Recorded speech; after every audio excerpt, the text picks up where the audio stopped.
So, hey guys, today we're going to learn on how to export Telegram chat, and all you have to do is to launch the Telegram application, and then from here we are going to tap on the three lines, and then we are going to click on settings. From here we are going to click on advanced, and then we are going to click on export Telegram data.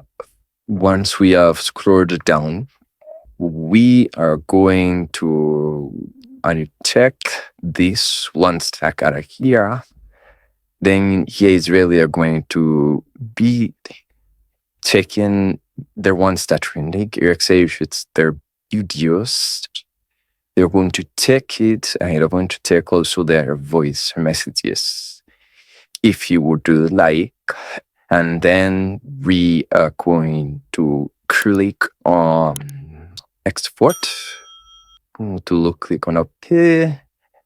And as you can see, it has given us this message saying that security reasons, you will be able to begin downloading your data in 23 hours. We have notified all your devices about the export request to make sure it's authorized and give you time to react. If it's not, please come back on the September 21st at this exact time and repeat the request using the same device. So it is telling us to come at this bit and time in order for us to repeat this request of exporting our data. And thank you guys for watching this video. Please like and subscribe, and I'll see you guys on the next video.